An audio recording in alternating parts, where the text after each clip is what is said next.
Hi అండి, ఎలా ఉన్నారు? బాగున్నారా? బాగుండాలని కోరుకుంటున్నాను. నేను మీ లక్ష్మి. నేను యాక్చువల్గా వీడియోస్ కోసం అయితే వెళ్ళి రిటర్న్ వస్తూ మీతో అయితే ఒక చిన్న క్లిప్ అయితే షేర్ చేసుకుందామని అనుకుంటున్నాను. యాక్చువల్గా నేనైతే డే కేర్ స్టార్ట్ చేయకముందు నారాయణ స్కూల్లో ఎంప్లాయీగా చేశాను ఒక 3-4 ఇయర్స్ అయితే. సో ఆ టైంలో నేను జాయిన్ చేసిన పాప 3rd క్లాస్లో ఆ పాపని నేను జాయిన్ చేశాను. ఆ పాప వచ్చేసి 10th అయితే వచ్చేసింది అనమాట ఈ మధ్యకాలంలో. ఇయర్ 10th వచ్చింది. ఈ మధ్యకాలంలో నాకు కనిపించి మేడం నాకు అసలు పాప పేరు కూడా లక్ష్మి అనమాట. మేడం నాకు అసలు ఆ పేరు నచ్చలేదు మేడం. లక్ష్మి ఏంటేదో పాత సినిమాల్లో ఇదిలాగా అందరి పేర్లు లక్ష్మీనే ఉంటుంది, నా పేరు మోడర్న్గా కావాలని అమ్మ వాళ్ళతో చెప్తుంటే వినిపించుకోవట్లేదు, నోరు మూసుకో పేరు మార్చడం ఏంటని తిడుతున్నారు మేడం. ప్లీజ్ మేడం, మీరు చెప్తే అమ్మ వాళ్ళకి మీరంటే చాలా ఇష్టం, మీరు వచ్చి ఒకసారి అమ్మ వాళ్ళకి నేమ్ మార్చమని చెప్పండి మేడం, నేను నెక్స్ట్ ఇయర్ కాలేజ్కి వెళ్ళిపోతాను. లక్ష్మి ఏంటి మేడం, వద్దు చీచి అంది. అదేంటమ్మా ఎందుకు వద్దు అనుకుంటున్నావు, ఆడపిల్ల అంటే లక్ష్మి అంటారు కదా, అమ్మ వాళ్ళు అంత మంచిగా నీకు ఆ పేరు పెడితే ఎందుకు వద్దంటున్నావు, ఏంటి దాంట్లో తప్పేంటని అడిగాను.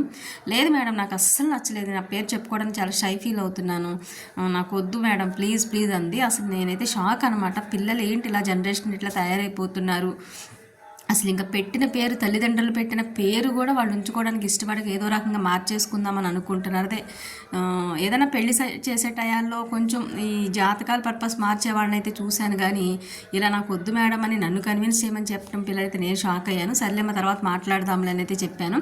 మా చెల్లి వాళ్ళైతే బాసర్లో పాపం వాళ్ళ పాపకి అక్షరాభ్యాసం చేసుకుందామని అయితే అక్కడి వరకు వెళ్ళారంట.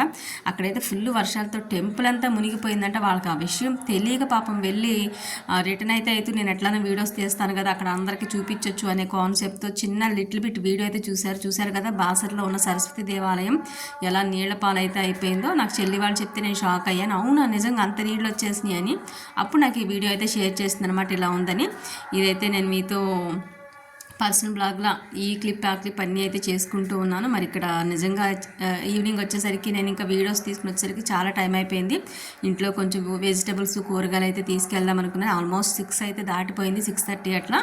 అయినా జనాలు అయితే విపరీతంగా కిటకిటలాడుతూ ఉన్నారనమాట అన్ని చోట్ల కూడా. సో నాకు కావాల్సినవి అయితే నేను తీసుకుని రిటర్న్ అయితే వెళ్ళిపోయాను. Please watch it. Thank you. Subscribe.